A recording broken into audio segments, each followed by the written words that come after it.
Hello दोस्तों, कैसे हो? आपका स्वागत है तिरपान स्टडी सेंटर में। आज जो हम करने जा रहे हैं क्लास 12 एनएस बोर्ड का जो है सोशोलॉजी का चैप्टर 4 समाजशास्त्र में शोध की विधियां और तकनीक। देखिए, ये चैप्टर कई मानने में कई क्लास के बच्चों के लिए इंपॉर्टेंट है, चाहे वो 11वीं हो, 12वीं हो, सीबीएसई एनसीईआरटी के हो, चाहे यूपी बिहार बोर्ड के बच्चे हो, चाहे वो एनआईओएस के बोर्ड हो। सभी कक्षाओं के लिए जो है समाजशास्त्र में शोध की विधियाँ और तकनीक कई मानने में इम्पोर्टेंट है। तो ये इसमें जो चैप्टर में हम बहुत कुछ जानेंगे और समझेंगे। इसमें हम जो है क्रमश आंकड़े के विषय विश्लेषण करेंगे, समस्याओं को जो है सामाजिक समस्याओं के विषय में भी हम चर्चा करेंगे, और साथ में जो है आंकड़े कैसे एकत्र करना है, उसकी क्या प्रणाली है, क्या तकनीक है, तो इसके विषय में जो है विस्तार पूर्वक समझेंगे और जानेंगे। लेकिन ये सब तब होगा जब हम चैप्टर स्टार्ट करेंगे। लेकिन चैप्टर स्टार्ट करने से पहले एक बात जो मैं हमेशा कहता हूँ, जिसको आपको सोचना भी चाहिए, विचार भी करना चाहिए और अमल भी करना चाहिए, वो ये है कि जब भी वीडियो देखिए पूरा देखिए, क्योंकि अधूरा जानकारी सदैव खतरनाक होता है। साथ में एक इंपॉर्टेंट बात ये भी रहता है, अगर आप पहली बार वीडियो देख रहे हो तो लाइक शेयर सब्सक्राइब करना मत भूलना, क्योंकि दोस्तों लाइक कीजिएगा तो बनाने वाले का मनोबल बढ़ता है, सब्सक्राइब कीजिएगा तो इससे ये होता है कि जब भी मैं कोई वीडियो डालूंगा उसका नोटिफिकेशन आपको समय रहते मिल जाएगा। और देखिए, शेयर का मतलब ये होता है कि आपके थ्रू न जाने किन बच्चों को हेल्प मिल जाए, ये आप भी नहीं जानोगे, इसलिए जो है आप शेयर जरूर करो, ठीक है। व्हाट्सएप स्टेटस पे भी लगाओ। दोस्तों, एनएसएस सेंटर जो कई मानने में बहुत से बच्चों के लिए हेल्पफुल है, चाहे वो 8th क्लास हो, 9th 10th 11th 12th हो, चाहे वो एनआईओएस बोर्ड के बच्चे हों, ठीक है, चाहे बीए एमए के बच्चे हो, सभी क्लासों के लिए कुछ ना कुछ जो है तिरपान एनएसएस सेंटर में उपलब्ध है। तो इसलिए आपके लिए जरूरी है कि आप सब्सक्राइब करके इसको चैनल को जो है सेव कर लो, नहीं तो बाद में अगर रिसर्च करोगे तो शायद आपको ये चैनल प्राप्त ना हो। तो इसलिए सोचना नहीं, विचार नहीं करना है, सब्सक्राइब करके जो है अपने पास सेव करना है। दोस्तों, ये तो बात था आपके लिए, लेकिन अब देखते हैं हमारा आज टॉपिक क्या है। यहाँ पर हमारा अगर देखा जाए तो पहला पॉइंट इस चैप्टर के जो कि शोध और जो है तकनीक है, जो समाजशास्त्र है, उसमें पहला टॉपिक यही आता है कि ऐतिहासिक विधि। यानी सबसे पहले शोध की जो है हम ऐतिहासिक विधि पर चर्चा करेंगे कि इसका शोध की तकनीक और जो है ऐतिहासिक विधि में किस बात को जो है उजागर करने की कोशिश किया गया है। कहते हैं इतिहास के परिक्षेप में आए सामाजिक परिवर्तन का अध्ययन करने के लिए अनेक विधियां अपनाई जाती है। ऐतिहासिक विधि उनमें मुख्य विधि है, और इस प्रणाली में जो है शोधकर्ता अतीत के जिस कालखंड को विशेष का अध्ययन करते हैं, उस काल घटनाओं के बारे में विस्तृत जानकारी प्राप्त करता है, और इस जानकारी को जो है स्रोतों को जो है प्रामाणिकता के विश्लेषण पर अधिक जोर भी दिया जाता है। इतिहासकारों द्वारा जानकारी एकत्र करने के लिए जो है प्रयुक्त होने वाले संसाधनों में सभी प्रकार के लिखित दस्तावेज शामिल होते हैं, जैसे तत्कालीन कानून, सार्वजनिक दस्तावेज, रिपोर्ट, व्यावसायिक लेख, समाचार पत्र, डायरियाँ, पत्र, वंशवृत्तियाँ, भ्रमणकर्ताओं द्वारा जो है प्रस्तुत यात्रा वृत्तांत और अन्य सभी प्रकार की जो है साहित्य होती है। यानी दोस्तों, यहाँ पर अगर बात देखा जाए तो आंकड़े इकट्ठे करने की ऐतिहासिक विधियों में जो होती है, कई चीज़ों को जो है सम्मिलित किया जाता है, चाहे वो तत्कालीन कानून हो, सार्वजनिक दस्तावेज हो, रिपोर्ट हो, व्यावसायिक लेख, समाचार पत्र, डायरी, पत्र, वंशवृत्त, भ्रमणकर्ताएँ या किसी प्रकार की साहित्य रचना हो, तो इन सभी चीज़ों को जो है इसमें सम्मिलित किया जाता है। और इन सब के साथ साथ उस दौर की बची हुई खुची इमारतें और अन्य कलाकृतियों को भी सहारा लिया जाता है। यानी ऐतिहासिक दृष्टि को देखने के लिए जो है वहाँ पर इमारतें और अन्य कलाकृतियों को भी सहारा लिया जाता है। जैसे आपने देखा ही होगा मोहनजोदाड़ो में, यानी हड़प्पा कल्चर में बहुत सी चीज़ें जो है अभी मिली है, और उसी कलाओं से ही हमने पता किया है कि यहाँ पर किस प्रकार जो है समाज का विकास हुआ होगा। इस विधि में सामाजिक संस्थाओं की उत्पत्ति, विकास और रूपांतरण का भी अध्ययन किया जाता है, और इसके लिए समाजशास्त्र एक अनेक जो है समाजों के बारे में एक लंबे अरसे तक जो है प्राप्त जानकारी का उपयोग करते हैं। इसकी मुख्य कार्यवाही यह है कि सामाजिक आचरण संबंधी अतीतों के अनुभवों के आधार पर एक अंतर्दृष्टि जो है प्राप्त करने की इसमें चेष्टा की जाती है कि इसमें जो है किस बात पर चर्चा किया होगा। कहते हैं यदि समाजशास्त्र शोध में ऐतिहासिक विधियों के दो मुख्य रूप विकसित हुए हैं। पहला रूप जो है प्राचीन समाजशास्त्रियों का है, जो पहले ऐतिहासिक दर्शन और बाद में जो है जीव विज्ञान के क्रमिक विकास के सिद्धांत द्वारा प्रभावित हुए थे। इस विधि में जो है अनुसंधान और शोध सिद्धांतों को प्राथमिकता क्रम पर ध्यान दिया जाता है, और इस शोध विधि के केंद्र बिंदु माना गया है। सामाजिक ढांचे, संस्थाओं और जो सभ्यताओं के उद्भव, क्रमिक विकास तथा रूपांतरण से जुड़ी समस्याएं, इन सब का जो है संपूर्ण मानव इतिहास और सभी प्रमुख सामाजिक संस्थाओं में घनिष्ठ संबंध होते हैं। जैसे कि अगस्त काम्टे, स्पेंसर और ने स्पष्ट साफ शब्दों में इस बात को जाहिर भी किया था। कहते हैं ऐतिहासिक विधि का दूसरा रूप जो है मुख्यतः मैक्स वेबर की कृतियों से मिलती है और इस विषय में जो संबंधी उनकी उल्लेखनीय पुस्तक भी है। पूंजीवाद की उत्पत्ति जो है इनका मेन पुस्तक है, जिसे पूंजीवाद की उत्पत्ति के सिद्धांतों के रूप में जाना जाता है। कहते हैं आधुनिक नौकरशाही का विकास भी है और विश्व धर्मों का जो है अर्थव्यवस्था पर काफ़ी प्रभाव भी पड़ा है। इस शोध प्रणाली को विशेष बात यह है कि समाज संरचना एवं प्रकारों में आए ऐतिहासिक परिवर्तन की गहन जांच पड़ताल इसमें की गई है और इन परिवर्तनों को समाज में जो है आए कुछ दूसरे परिवर्तन में तुलना भी की गई है और इस विधि में जो है कार्यकारिणी एवं ऐतिहासिक दोनों जो है व्याख्याओं का सुंदर समावेश भी पाया गया है। तो ये काफ़ी इंपॉर्टेंट है क्योंकि इसमें अगर देखा जाए तो मैक्स वेबर की पुस्तक जो है पूंजीवादी की उत्पत्ति में काफ़ी कुछ उन्होंने बताने की कोशिश किया था जो कि बहुत ही सराहनीय था। यदि बात यहाँ पर करें तुलनात्मक विधि का तो ये बहुत इंपॉर्टेंट टॉपिक रहेगा क्योंकि तुलनात्मक विधि में हम एक दूसरे के साथ क्या करते हैं, तुलना करते हैं। तुलनात्मक विधि के द्वारा जो है अलग अलग छोटे छोटे बड़े बड़े समुदाय और सामाजिक संगठनों के आचार व्यवहार में आए परिवर्तन की तुलना की जाती है और विश्लेषण द्वारा यह पता किया जाता है कि परिवर्तन में पारंपरिक क्या समानताएं और क्या क्षमताएं रही है और उनके मुख्य कारण क्या रहे हैं। कहते हैं अध्ययन हेतु चुने गए लक्षण एक ही समाज के वर्गों के विशेष में बड़े बड़े समाजों में परिलक्षित करते हैं। उदाहरण के लिए अगर देखें तो विभिन्न श्रेणियों में स्थान बदलने की गतिशीलता पाई जाती है। कहते हैं सामान्यतः तुलनात्मक विधि में ऐतिहासिक विधि और मिश्रित संस्कृति प्रणाली दोनों का समावेश सामान्य होता है। कुछ लेखक जो है तुलनात्मक और ऐतिहासिक दोनों विधियों को एक सामान्य ही मानना चाहते हैं और तत्कालीन सभ्यताओं की तुलना करने के लिए इनके मिश्रित संस्कृति विधि का सिर्फ ये नाम देते हैं। बात करें समाजशास्त्री शोध के अंतर्गत तुलनात्मक अथवा सांस्कृतिक विधि की मान्यता है यह है कि एक समाज तथा सामाजिक व्यवस्थाओं का अध्ययन तब तक संपूर्ण नहीं होती है जब तक किसी दूसरे समाज का व्यवस्था में उसकी तुलना न किया जाए। मानव शास्त्री ने इस विधि का जो है भरपूर उपयोग कर यह बताने की कोशिश किया है कि समाज का ढांचा कैसे विकसित होते हैं और कैसे बदलता है। हम यह निष्कर्ष तो निकाल लेते हैं कि हमारे समाजों में आए परिवर्तन में सार्वभौमिक जो है मानवीय प्रवृत्ति परिलक्षित है, लेकिन हमें यह पता नहीं है कि अन्य सामाजिक व्यवस्थाओं में और क्या क्या जो है विशेषताएं भरी पड़ी है। उन्हें जानने के लिए दोनों में तुलना करना अत्यंत महत्वपूर्ण है। देखिए दोस्तों, यहाँ पर जब तक एक दूसरे के साथ तुलना नहीं कीजिएगा सही कंक्लूजन पे आप नहीं निकलिएगा। इसलिए तुलनात्मक विधि जो है बहुत इंपॉर्टेंट होती है जिसमें हम दो समाजों को आपस में क्या करते हैं, तुलना करते हैं, जो कि बहुत विशिष्ट और इम्पोर्टेंट भी रहता है। कहते सामाजिक संरचना नामक पुस्तक में जो मर्डॉक ने जो है पारिवारिक ढांचे और कार्य पद्धति का अध्ययन करने के लिए जो है मिश्रित संस्कृति अनुसंधान का उपयोग किया था। उन्होंने पाया कि हर किसी के अंदर एक प्रकार के सूक्ष्म परिवार होता ही होता है। यह सूक्ष्म परिवार जो है विश्वव्यापी होते हैं। यही एकल परिवार या तो परिवार की संस्था का एकमात्र रूप है या फिर एक जो है ऐसी इकाई है जो अन्य प्रकार की जटिल इकाइयों को जन्म देता है। संक्षिप्त में अगर तुलनात्मक अध्ययन विधि का उपयोग विभिन्न देशों, प्रदेश और धर्मों से संबंधित आंकड़े एकत्र करने के लिए भी किया जाता है, जो कि बहुत इंपॉर्टेंट है। देखिए, किसी देश के और प्रदेश के धर्म से संबंधित आंकड़े एकत्र करना तुलनात्मक विधि के अंतर्गत ही आता है और इस विधि द्वारा यह पता करने का प्रयत्न भी किया जाता है कि क्या कोई ऐसे सामान्य तथ्य हैं जिससे मानवीय आचार व्यवहार की व्याख्या की जा सकती है।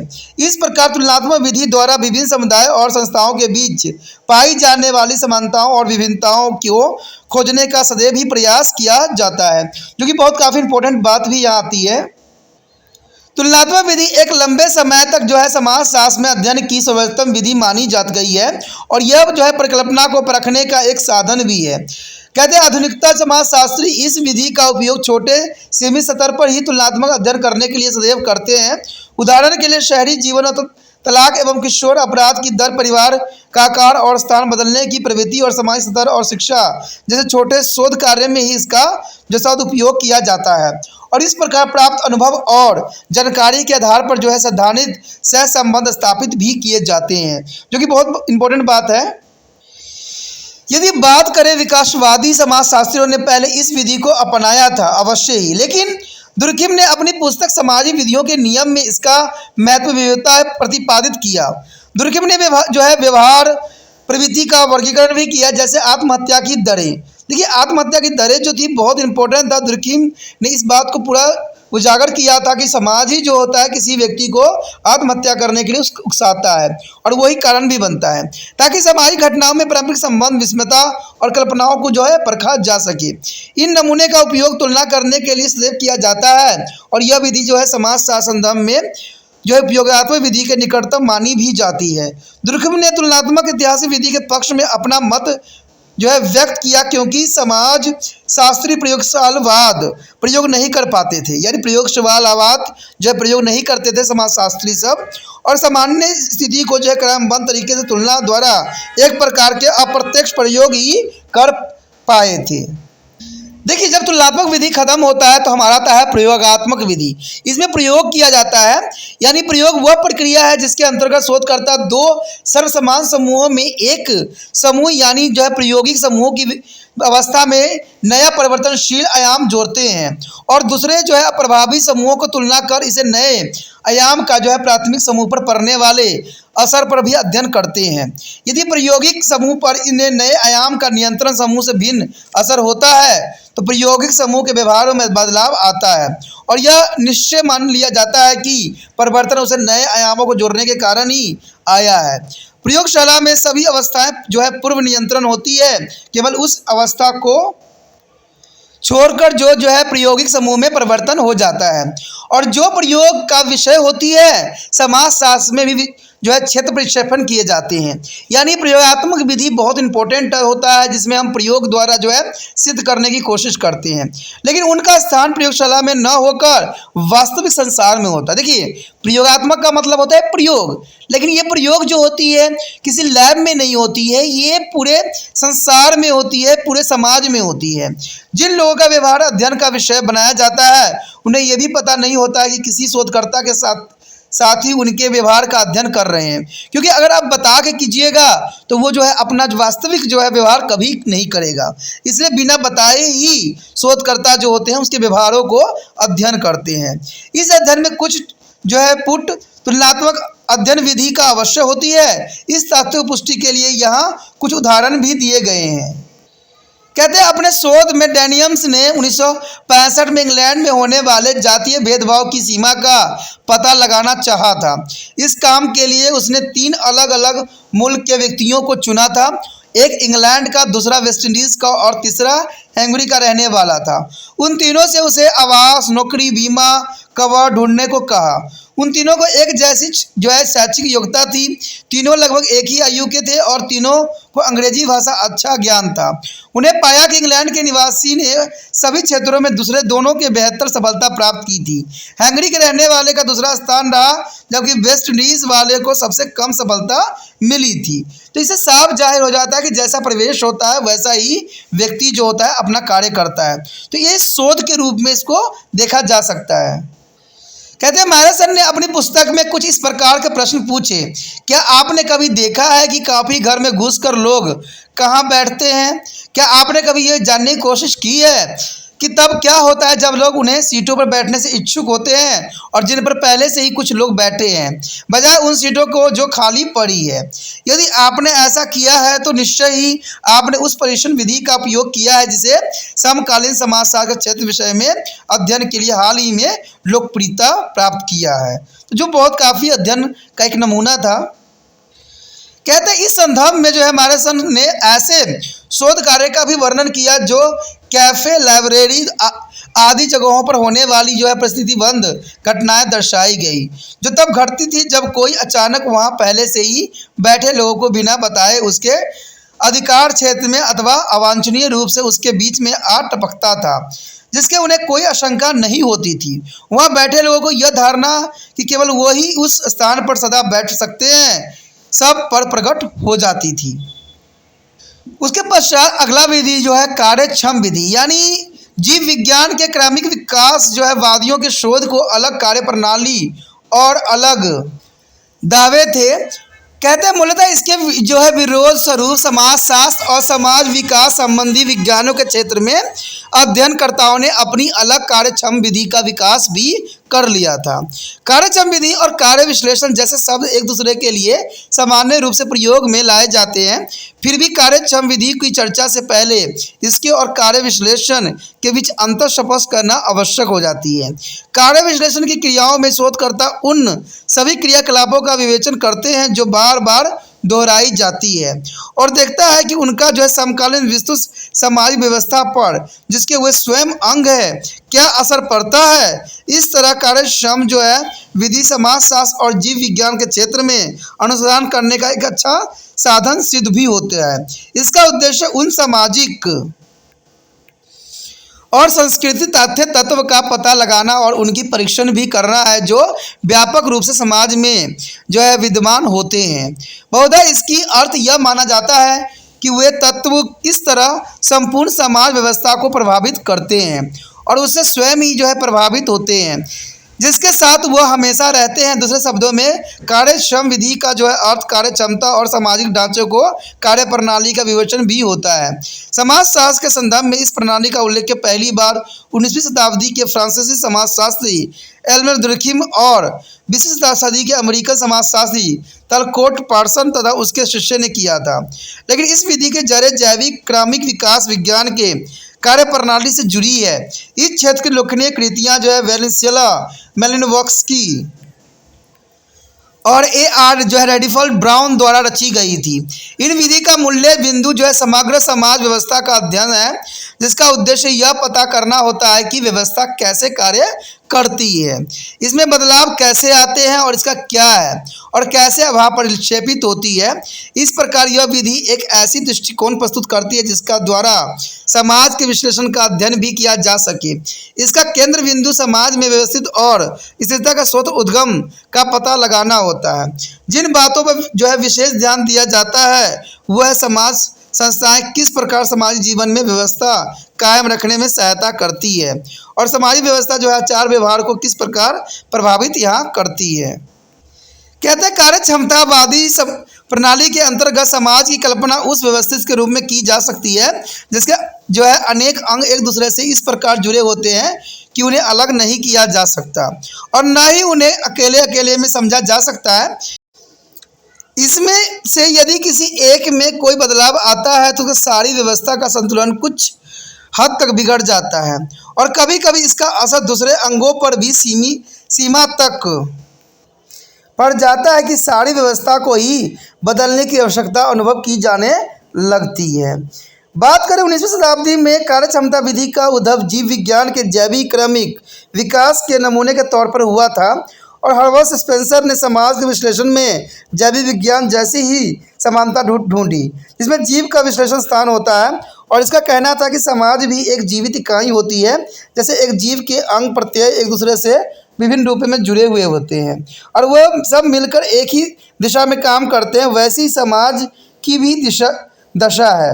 एक जीवित इकाई की तरह जो है समाज के अनेक अंगों का जो सुचारू रूप से चलाने का कार्य भी करती है। कहते हैं जिस प्रकार जो है शरीर में जो है हड्डियों सभी अंगों का रक्त जो है प्रदान करना होता है, यानी सभी शरीरों के जो होते हैं हृदय सभी अंगों को जो है रक्त प्रदान करता है, उसी तरह समाज संस्थाएं जो है व्यवस्थाएं भी सारे समाज के प्रति अपना विशिष्ट कार्य रखता है। तो यहाँ पर जो है हृदय को जो है एक तुलना किया गया है जिसमें देखिए हृदय का कार्य क्या होता है कि शरीर से जो है ब्लड आता है और विभिन्न भागों में पहुंचाने का कार्य करता है, जैसे रिसीव करने के काम करता है। तो उसी प्रकार जो है हमारा समाज भी एक संस्था व्यवस्थित भी है जो कि सारी समाजों को लेकर कार्य करने के लिए सदैव अग्रसर होता है। रॉबर्ट मर्सन ने इस जैविक समानता की धारणा का खंडन भी किया था, फिर भी यह कार्य क्षमता विधि की मूल भावनाओं से अलग न हो सके। उनके विचार में समाज की वही छवि रही है जिसमें समाज के अनेक अंग एक दूसरे से जुड़े हुए होते हैं जो सब मिलकर समाज का संचालन करते हैं। मॉडर्न में कार्य का अर्थ वो भी कार्यकलाप ही समझा जाता है जिनकी संप्रदाय प्रभाव समाज में संतुलन बनाए रखने में परिलक्षित होती है। इसके विपरीत ऐसा भी कार्य होते हैं जो संतुलन को बिगाड़ने में स्पष्ट रूप से सहायक भी होते हैं। कहते हैं कार्य क्षमता विश्लेषण की दृष्टि में समूह एक ऐसी कार्यरत इकाई है जिसके सभी अंग समूचे समूह की भलाई के लिए काम सदैव करते हैं। जब हम किसी एक छोटे अंग के कार्य के विषय में विचार करते हैं तो हमें यह देखना होता है कि इस छोटे अंग के कार्य का बड़े अंग के कार्य का क्या संबंध है। इस विचार को किसी भी सामाजिक समूह या सारी सामाजिक व्यवस्था अथवा एक जो है कॉलेज या परिवार जैसी छोटी इकाई के बारे में भी लागू किया जा सकता है। अंत में हम इस निष्कर्ष पर पहुंचते हैं कि कार्यक्षम ज्योति विश्लेषण वह प्रक्रिया है जिसके संकेत एवं तत्व को शक्तियों की ओर होती है जो समाज में एकीकरण, संतुलन एवं विघटन उत्पन्न भी करती है। इस विधि द्वारा हम समाज की विभिन्न इकाइयों के बीच किसी एक समय में उपलब्ध जानकारी के अनुसार जो है सर्वेक्षण भी कर सकते हैं। अगली बात जो होता है अनुभाविक विधि। देखिए अनुभाविक विधि भी कई मायने में इम्पोर्टेंट है। इस विधि में क्षेत्र विशेष से आंकड़े इकट्ठे किए जाते हैं और समाज संबंधी तथ्यों को जो है यथावस्थ रूप से अध्ययन और विवेचन भी किया जाता है।